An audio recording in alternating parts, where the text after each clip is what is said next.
May 2011, I traveled from Columbia, Missouri to Fort Huachuca, Arizona. Driving across the southwest part of the United States was truly amazing.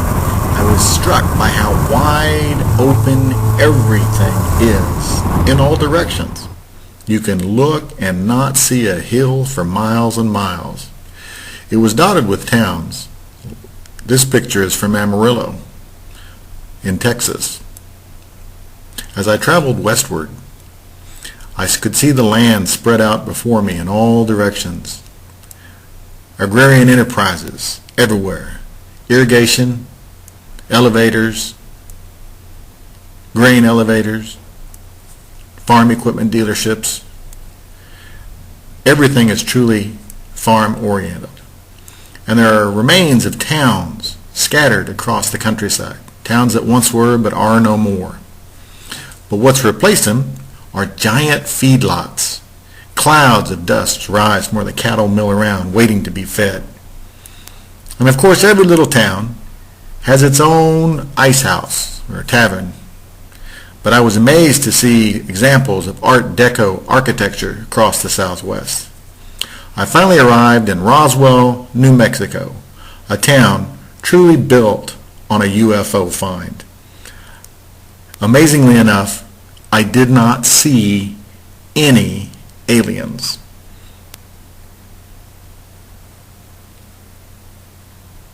I left Roswell and continued my travel across the Southwest. As I entered the valley outside of White Sands Missile Range, you could actually see the white sand extending in the distance. And of course, cactus. Cactus were everywhere. When I arrived at White Sands Missile Range, I stopped and toured the facility, including their displays of static former military missile equipment, including, of course, the obligatory UFO.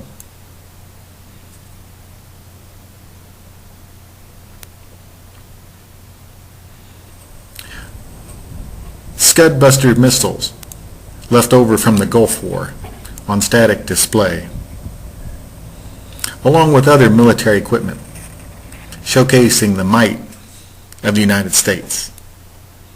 And as with all military equipment, there's warnings and instructions posted on each one.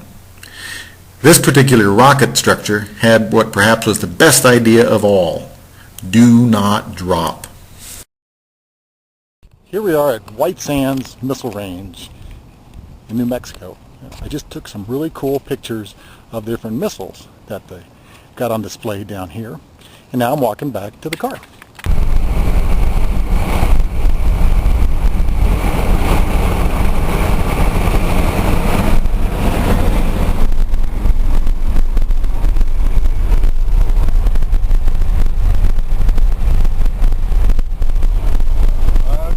Here we are on I-10 in New Mexico, and behind me you can see the beautiful mountains in all directions.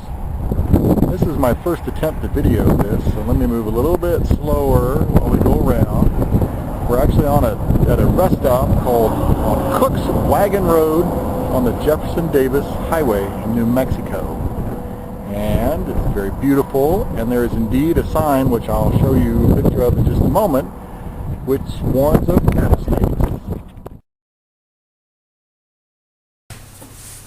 Traveling across the Southwest, it truly was miles and miles of nothing but miles and miles. In the distance, you could see mountains. Were they 10 miles away, 50 miles away, 100 miles away? It's hard to tell, because you could drive and drive and drive across an unchanging landscape. As I got further into the Southwest, giant boulders appeared, huge rocks tossed about the landscape. Where'd they come from? How'd they get there? A few selfies at a local rest stop, the big boulders behind me on display. And then finally, arrival at Fort Huachuca, Arizona. Originally a cavalry outpost, This forgotten corner of the U.S. military resides and is occupied still today. Military life is very structured, and at the conclusion of the day, retreat is played. At the appropriate time, the cannon is fired, the United States flag is lowered, properly folded, and placed in a place of honor until the next day posting on the flagpole at the post. A time-honored tradition at every military installation worldwide.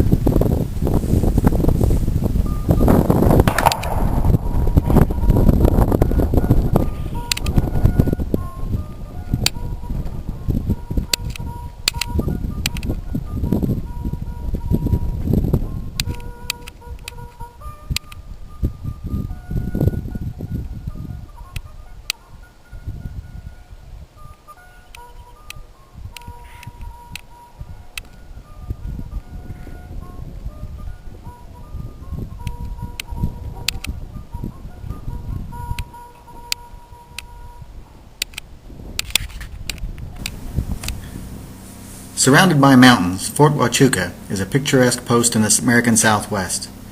The parade field, a rectangular area in the center of the post, is surrounded by military structures, housing, original post buildings, including the building I stayed in, which was the Distinguished Visitors' Quarters. Very nicely appointed with modern furnishings. It was a very comfortable place to stay. And from my windows I could look out upon the landscape and see the beautiful, beautiful area. The night in the desert comes on dramatically. Deep blue skies outlined by the horizon. A beautiful, warm evening in May.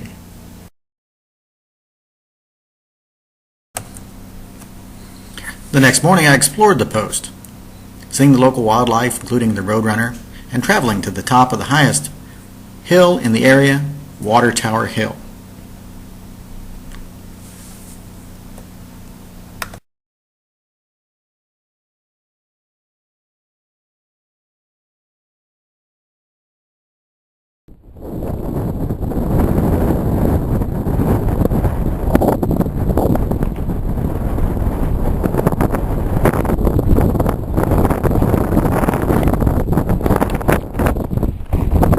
This is the view from the top of the Water Tower Hill above Fort Huachuca, Arizona. All military installations are built around this common theme of a rectangular parade area surrounded by administrative and living quarters. To the right, you can see the original officers' quarters, updated and modernized to provide housing for the senior military officers of the post. These quarters are usually reserved for married military officers and their families. Single military officers generally stay in the Bachelor Officers' Quarters, or BOQ. From the post headquarters building, you can get a panoramic view of what life on the post must have been like every year since the post was founded.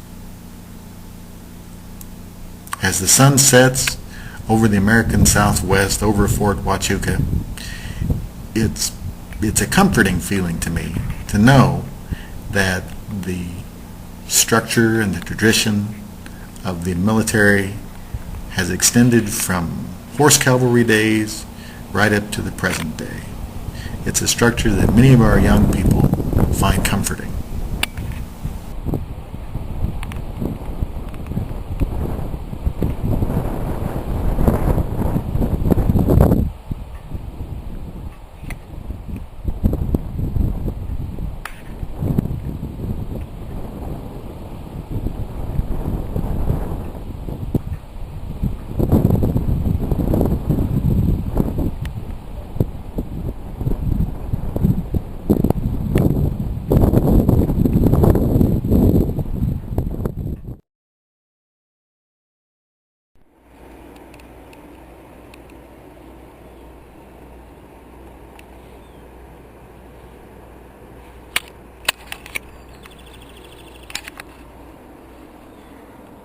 Another beautiful day in Fort Huachuca, and that is the view from the Distinguished Visitors Quarters located on the old post. And so we say goodbye to Fort Huachuca. Today is the day that we leave and head back to Missouri. Traveling back to Missouri, I went through Las Cruces, New Mexico. Literally, the crosses or the crossroad. And once again, beautiful desert countryside surrounded me. Nothing in all directions.